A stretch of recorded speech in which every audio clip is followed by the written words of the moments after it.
Okay. Were there any surprises from this game, in your opinion?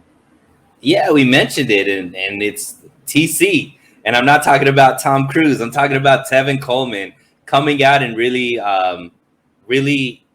putting his mark on the game early. Yeah. Like we haven't, I don't think we had a running back that could catch the ball out of the backfield the way that he has. We haven't seen it at least this season, and he really played a big role in this game in keeping this offense on the field for certain drives. And I think he played really, really well, and I think it showed in the success of this offense because they made Carolina look as bad as their offense looked. But this defense is actually the strength of the team. And like we said, they're middle of the pack. So to still be able to dominate the way that they did from the offensive side, especially with Debo not having a huge game. Ayuk had maybe like a decent game. You saw Jennings kind of break out a little bit, but overall, I don't think the receiver numbers were that great. It was really a product of the rushing attack being dominant. I think they averaged close to 6 yards per carry. So 5.8 yards per carry. I don't know if anything happened after we, went live as far as if they had any plays, but they were right around 5.8 yards per carry. If you're averaging, 6 yards per carry or close to 6 yards per carry for a rush first offense, you're talking about, that's exactly what Kyle Shanahan wants to see. It. They were able to get it.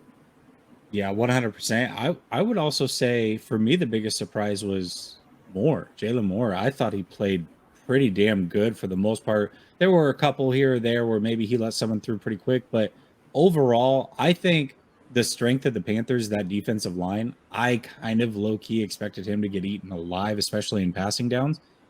He held up. He held up just fine.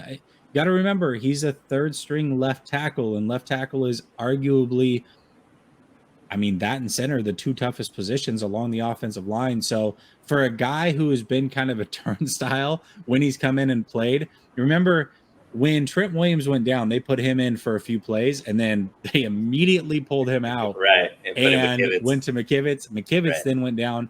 Now they don't really have a choice. Moore is a guy that we've talked about as being more of a guard. However, he did really good this game as a tackle, I believe. So enough confidence that to where if Trent Williams is coming back in 2 weeks against the Chiefs, like I believe that he is, they can get through one more game with this level of play from Moore. So I think that that's something that's good to look forward to as well. And Jesse, just an update. The Let's talk about Cardinals a missed. division outlook. Yeah. The Cardinals missed a field goal to tie it, and that game went final. So the Eagles end up taking the victory, 20-17. All right. Well, let's talk about the division because Seattle lost. Right. The Eagles just beat the Cardinals, so the Eagles stay undefeated. And then the Rams are down by 12. Dallas has the ball. It looks like that game is going to go final here shortly. So all three, this is very similar to week one, right? All Yeah. three division foes lose, but the 49ers do what they're supposed to do and should have done in beating the Bears. And now they have won the game, giving themselves sole possession in the division. Not only that, but technically up another half game on the Rams and Seahawks because they won both of those head-to-head matchups. So, division outlook with the way things are playing out. I know that it didn't start out great. What is your confidence level in the 49ers winning the division as it sits right now? Yeah, I mean, I think it's pretty high. I think that, obviously being undefeated in the division, going, two up, two down, kind of a 2 for 2 against the Seattle and the Rams, I think that was a very, very good sign. And they beat them when they were still struggling, right? They're still up and down or whatnot. They do have another game with the Rams, in a few weeks. But as far as the Cardinals in the next matchup with Seattle, they're going to have some things figured out by that time. So they're going to probably be better than the versions that went 2-0 in the division earlier in the season. So with that being said, I think that bodes really, really well for the 49ers being able to, get the division victory. And I know you talked about it last week, I'm right there with you. The 49ers going 5-1 in this division and even 6-0 in this division is very realistic. I would actually be surprised if they drop one, and to be honest, I think it would be to the Cardinals if anything. But I could see them go 6-0 in this division, but at worst 5-1, because I do think they have the Rams number. And Seattle, even though they're playing well against every team not named the 49ers, I still think that's going to hold true as far as them not having a solution for the 49ers. But all that being said, it all depends on what this defensive line looks like, and if we get some of those big boys up front back. Yeah, 100%. The Rams offense looks so atrocious, and I don't know how much of that has to do with the offensive line. I think McVay just hasn't been a good play caller. I think Stafford is locked in on Cooper Kupp. They cannot run the ball, and that's not an offensive line issue. They just don't run the ball well anymore. All right. They weren't effective with it last year. They're not effective with it now. Stafford is one of those guys that he's a true gunslinger, and if things are going well around him, he's going to make a lot of big plays. But he is going to give you chances to pick it off, and he's going to turn the ball over. Well, now those turnovers are outweighing the big plays because they really don't have a quote-unquote big play receiver.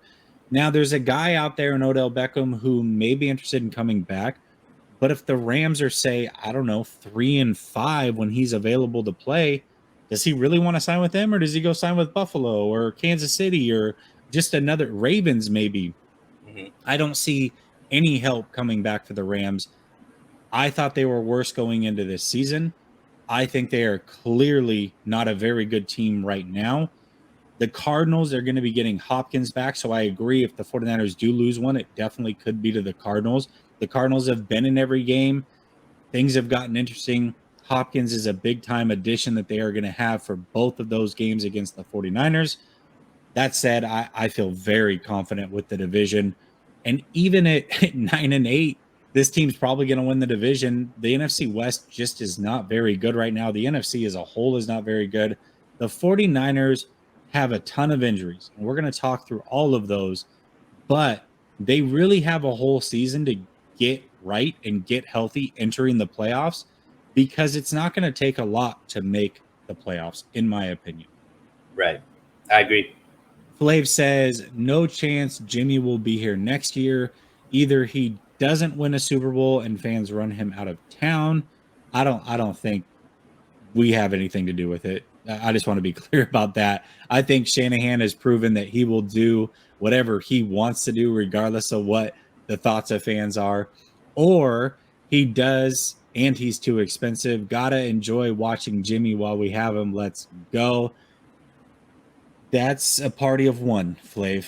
You enjoy watching him. I'll just keep rooting for wins. Yeah, and I mean, I guess obviously if Kyle Shanahan wants him and is willing to dole out the money to get him, but I can see the fans making this a place where Jimmy doesn't want to come back to because he doesn't feel appreciated. So maybe in that sense, he could he could like choose to go somewhere else because, like you said, ultimately it's his decision. But I think that's going to be where there are other opportunities for him, like where maybe Carolina, right? That's probably a team that's going to need a quarterback here pretty soon, because it doesn't seem like Baker or Sam Darnold are the solution there. So who knows?